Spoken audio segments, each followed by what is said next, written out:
Bonjour, bienvenue au message lumière de la famille Myriam. Nous sommes toujours dans le temps de l'Avent. Nous préparons notre cœur pour accueillir notre Sauveur qui vient nous redonner la joie. Dans l'évangile d'aujourd'hui, en Saint Luc, Jean-Baptiste envoie 2 de ses disciples à Jésus. Dans le texte parallèle, en Saint Matthieu, il est mentionné que Jean-Baptiste se trouve en prison à ce moment-là. Donc, il sait que son départ est proche et que sa mission est de conduire au Christ. Ses disciples lui sont très attachés. Ils font exactement ce qu'il leur dit.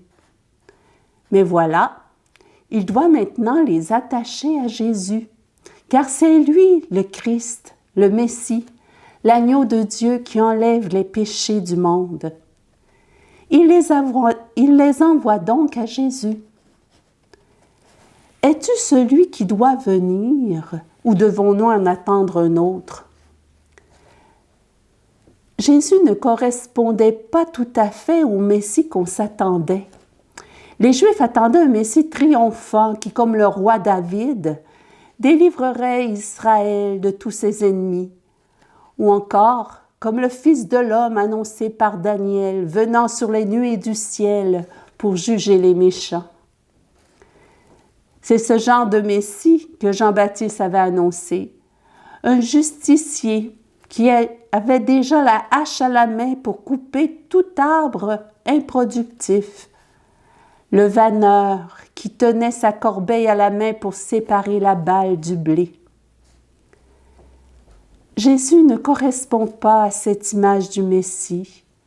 Il vient manifester Dieu non par des gestes justiciers et triomphalistes, mais des gestes de bonté envers les pauvres, les défavorisés et les souffrants, les aveugles, les boiteux, les lépreux, les sourds.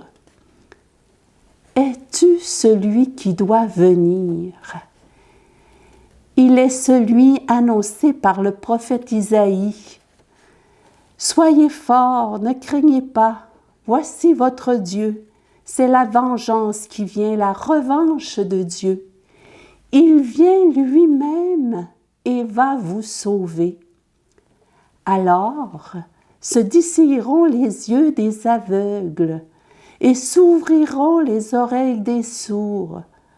Alors le boiteux bondira comme un cerf, et la bouche du muet criera de joie.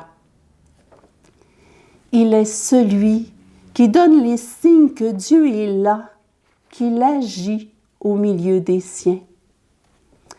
Des signes que nous pouvons voir et entendre, car la parole de Dieu entendue s'accomplit en signe de salut.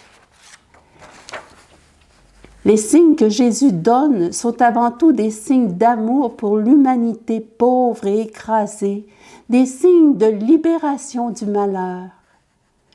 Dieu n'écrase pas l'humanité par sa toute-puissance, mais vient à elle pour la sauver parce qu'il l'aime.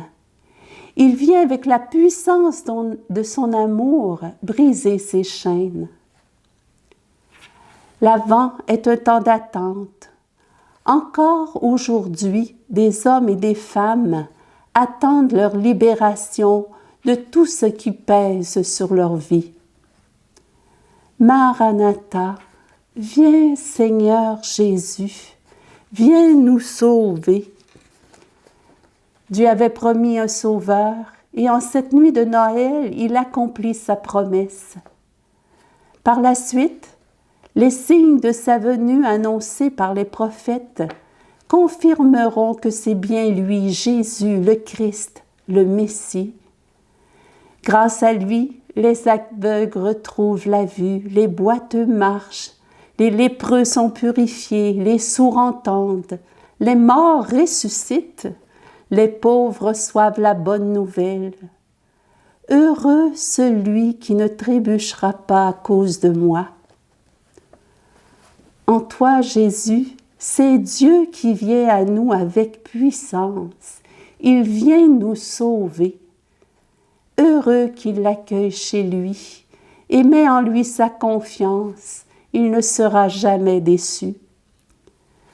Oui, Jésus, tu es l'unique sauveur du monde, l'Emmanuel, Dieu parmi nous.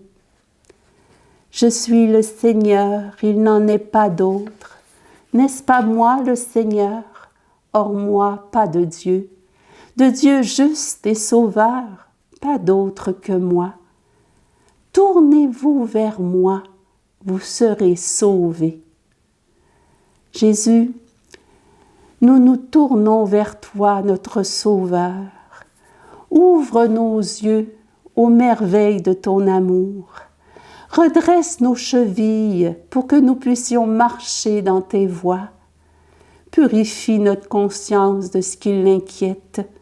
Ouvre nos oreilles à ta parole de vie.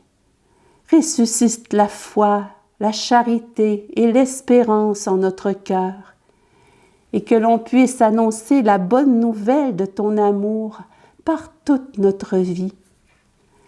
Maranatha, viens, Jésus Sauveur, viens faire du neuf dans notre vie. Viens, nous avons besoin de toi. Bon temps de l'Avent. Au revoir et à la prochaine.